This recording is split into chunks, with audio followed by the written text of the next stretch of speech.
जय श्री राम। मंगल का ये गोचर 12 जुलाई को इनटू द टॉरस राशि यानी कि वृषभ राशि में जब वो प्रवेश करेंगे ऑन 12 जुलाई, तो आपके आसपास क्या वातावरण में चेंजेस आएंगे, चाहे वो ऑन अ पॉलिटिकल और नेशनल और इंटरनेशनल लेवल हो या फिर आपके पर्सनल या प्रोफेशनल लेवल पे हो। नमस्कार, मैं डॉक्टर अनुरिता भारत लेकर आई हूँ आपके लिए a general predictions of Mars transit into the Taurus sign. जब हम मंगल ग्रह की बात करते हैं तो वो अपने साथ एक अपनी ऊर्जा लेकर आते हैं जब भी वो ट्रांजिट करते हैं फ्रॉम वन राशि टू दी अदर राशि। स्पेशली अभी वो कृतिका नक्षत्र में है और बृहस्पति जो ऑलरेडी टॉरस राशि में प्रेजेंट है वो है अभी रोहिणी नक्षत्र में। तो मार्स का जो ट्रांजिट होने वाला है वो होने वाला है 12 जुलाई and it will be joining the Brihaspati in the Taurus Rashi on the 12th of July. Though they are going to be degrees apart from each other in different nakshatra. But on 27th of July, Mars will transit into the Rohini nakshatra under the same sign of Taurus.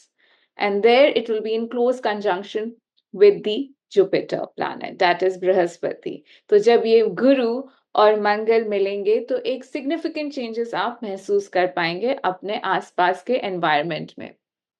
Specially Mars जो है उसका जो तत्व होता है एकदम fiery element होता है। गुरु का जो एक तत्व होता है वो है आकाश का तत्व। और जब वृषभ राशि की हम बात करें और अगर हम उस साइन की बात करें तो वो अर्थ साइन है, बहुत ही ग्राउंडेड एज वेल एज एक बहुत ही पॉजिटिव साइन बन के रह जाता है। जब हम तीनों के तत्व को कंबाइन करके रखेंगे तो आपको ये महसूस होगा कि कहीं ना कहीं there is a hoarding, there is a storage of energy, there is a potential of innovation during this time. You can see that people are growing more into hoarding, into getting into something. They want something. That is what is the theme of this transit going to be. You are trying to get or achieve something during this transit. तो आपकी सारी जो energy रहेगी would be to gather more from the universe.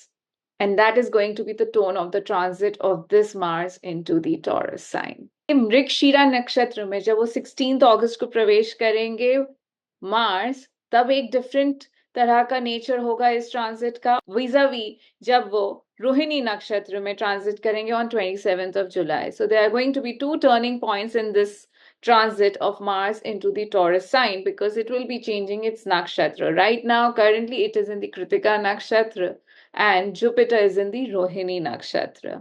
ये important बात है कि जब मार्स ट्रांजिट करेंगे टॉरस साइन में तो इट विल बी इन ट्राइन, वो त्रिकोण में होंगे with the Virgo sign as well as the Capricorn sign. As you can see, I've taken out a transit chart of the day when Mars is getting into the Taurus sign. This is a screenshot of the transit chart that I have taken out with the approximate time of the Mars transit into the Taurus sign on 12th of July in the evening. You will see that Mars is going to be at 0 degrees around that time. Very powerful during that time. Where no planet is at 0 degrees, it's quite powerful during that time. And it will be in trines with Ketu in the Virgo sign and also in trine with the Capricorn sign. Its fourth aspect will be on the Leo sign, यानी कि उनका जो चौथा aspect है, चौथा और आठवां aspect उन मार्स का फुल एस्पेक्ट माना जाता है, वो रहेगा लियो साइन पे और रहेगा सैजिटेरियस साइन पे। धनु राशि पे भी इनकी फुल एस्पेक्ट रहेगा when it transits into the Taurus sign. In a horoscope reading, you actually tend to go over layers and layers of a horoscope to actually see what kind of results the horoscope holds.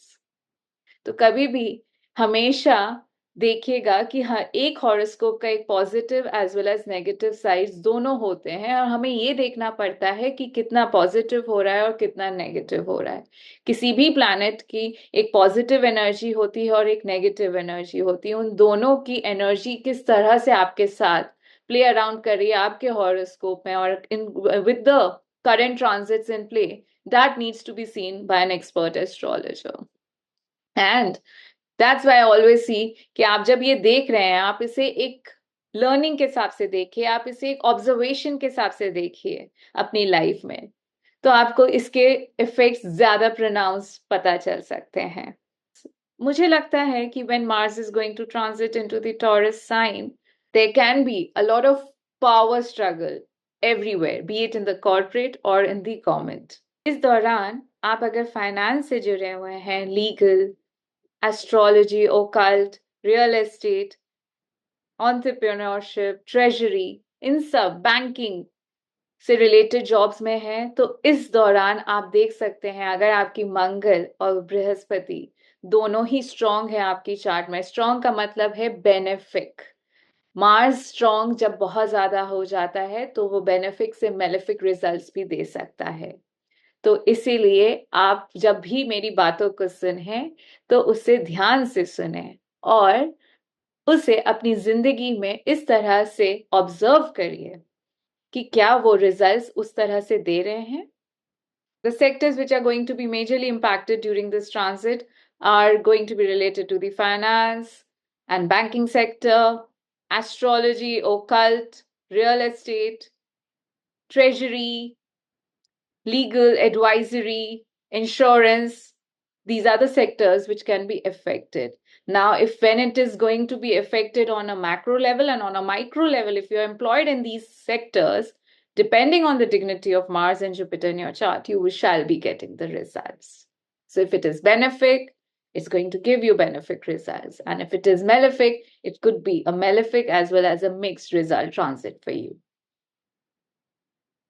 Students जो competitive exams में बैठ रहे हैं उनके लिए ये समय काफी अच्छा हो सकता है, especially if their Mars dignity is very good in their chart. This period, if at all you're having any competitive exams planned during this transit, the dates that I have told you earlier, अगर आपके competitive exams इस दौरान हैं तो आपके लिए बहुत अच्छा हो सकता है अगर आपकी Mars की dignity काफी अच्छी है। जो लोग डिफेंस में हैं, रेलवेज में, उनके लिए भी ये समय काफी परिपूर्ण हो सकता है। कॉम्पिटिटिव एग्जाम्स में अगर आप बैठ रहे हैं और अगर आपके competitive exams related to the sectors that I have mentioned is happening during this transit timings, that is from the 12th of July to the 26th of August, उस बीच में भी there are different नक्षत्र transits of Mars, so that will depend on your chart। अगर आपके कुछ conspicuous planets उस नक्षत्र में है, so you could see the results coming through that. In fact, अगर आपके मृगशिरा नक्षत्र में है या फिर रोहिणी नक्षत्र में कोई वाइटल प्लैनेट्स हैं जो एस्पेक्ट कर रहा है मार्स को या मार्स एस्पेक्ट कर रहा है उस प्लैनेट को during the transit as well as in your natal chart, then this can be a very very important transit for you. Remedies common है सबके लिए। अगर आप होमा करें यानी कि हवन करें इस दौरान तो ये बहुत ही बेनिफिशियल रहेगा आपके लिए, आपकी फैमिली के लिए। अगर आप ऑफिस में करते हैं अपने, वो भी काफी बेनिफिशियल रहेगा।